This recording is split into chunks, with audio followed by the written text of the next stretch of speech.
ഇന്ന് കുറച്ച് ക്യൂട്ട്നെസ് വാരി വിതറിയാലോ. വേറൊന്നുമല്ല, സംഭവം സ്റ്റിക്കർ മേക്കിംഗ് തന്നെയാണ്. അതായത് പർപ്പിൾ തീമിലാണ് ഇന്ന് സ്റ്റിക്കർ ഉണ്ടാക്കുന്നത്. സംഭവം ഞാൻ പർപ്പിൾ കളറാണ് കോപ്പി എടുത്തത്, പക്ഷേ ഇതിപ്പോൾ വീഡിയോ കാണുമ്പോൾ പിങ്ക് കളറിലാണ് കാണുന്നത്. അതെന്താ സംഭവം എന്ന് എനിക്കറിയത്തില്ല. അപ്പം നമുക്ക് ഇതിനെ ഒരു അടിപൊളി സ്റ്റിക്കറാക്കി എടുക്കാം. ഓൾറെഡി ഇതിൻ്റെ ലോങ് വീഡിയോ ഞാൻ പോസ്റ്റ് ചെയ്തിട്ടുണ്ട്. അപ്പോൾ അത് കാണാത്തവർക്ക് വേണ്ടിയിട്ടാണ് ഈ ഒരു ഷോർട്ട് വീഡിയോ ഇടുന്നത്. ഇനി ആ ലോങ് വീഡിയോ കാണണം എന്ന് താല്പര്യമുണ്ടെങ്കിൽ എന്തായാലും ഇതിൻ്റെ താഴെ ലിങ്ക് കൊടുക്കുന്നുണ്ട്, പോയി കണ്ടു നോക്കുക. വളരെ സിമ്പിളായിട്ട് നമുക്ക് ചെയ്യാൻ പറ്റിയിട്ടുള്ള സ്റ്റിക്കർ മേക്കിംഗ് ആണ്.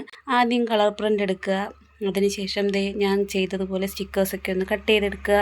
ഇനിയുള്ള പരിപാടി വെരി വെരി സിമ്പിൾ. നമ്മൾ കട്ട് ചെയ്തെടുത്ത പിക്ചർ എടുക്കുക, ഒരു വീതിയുള്ള സെലോ ടേപ്പിൽ ഒട്ടിച്ചു കൊടുക്കുക. പിന്നെ കട്ട് ചെയ്യുമ്പോൾ ഒന്ന് ശ്രദ്ധിക്കുക, ആ സെലോ ടേപ്പിൻ്റെ കുറച്ച് ഭാഗം ഒന്ന് സ്പേസ് കൊടുത്തിട്ട് വേണം കട്ട് ചെയ്യാനായിട്ട്. എങ്കിൽ മാത്രമേ നമുക്കിങ്ങനെ ഒട്ടിച്ച് വെക്കാൻ പറ്റുള്ളൂ. ഞാനിപ്പോൾ ഒരു ട്രാൻസ്പെറൻറ്റ് ഷീറ്റിൽ ഭംഗിക്ക് വേണ്ടി ഒട്ടിച്ചു എന്നേ ഉള്ളൂ. എന്നാൽ പിന്നെ വീഡിയോ ഇഷ്ടപ്പെട്ടെങ്കിൽ ഒരു ലൈക്ക്, ഷെയർ, സബ്സ്ക്രൈബറും തരാൻ മറക്കല്ലേ. അപ്പം ശരി, ബൈ ബൈ.